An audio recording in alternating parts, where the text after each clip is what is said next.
প্রতি বছর মে মাসে একটি ঘূর্ণিঝড় যেন দানবের মতো আঘাত হানে বাংলাদেশের উপকূলে। এপ্রিলের শুরু থেকে আতঙ্কের প্রহর গুনতে থাকেন উপকূলীয় এলাকার মানুষজন।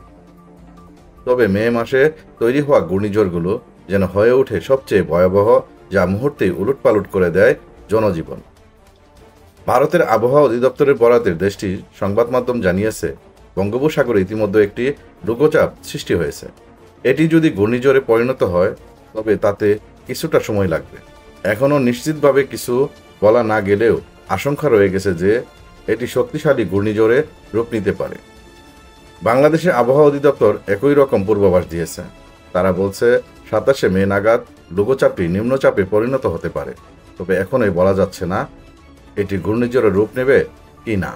চূড়ান্ত সিদ্ধান্ত 27 তারিখে বোঝা যাবে। আবহাওয়াবিদদের মতে বর্তমান আবহাওয়া পরিস্থিতি দেখে এখনও ঘূর্ণিঝড় শক্তি সঞ্চয়ের সম্ভাবনা কম। এদিকে সম্ভাব্য ঝুঁকি মোকাবেলায় ভোলা জেলা প্রশাসন প্রস্তুতি গ্রহণ করেছে। সতর্ক করা হয়েছে পুলিশ, কোস্টগার্ড, নৌ পুলিশ, ফায়ার সার্ভিস সহ বিভিন্ন সরকারি সংস্থার কর্মকর্তাদের। ঝড়ের আগে থেকেই ক্ষয়ক্ষতি কমিয়ে আনতে ও ত্রাণ কার্যক্রম পরিচালনার লক্ষ্যে সর্বোচ্চ প্রস্তুতির কথা জানিয়েছে জেলা প্রশাসক।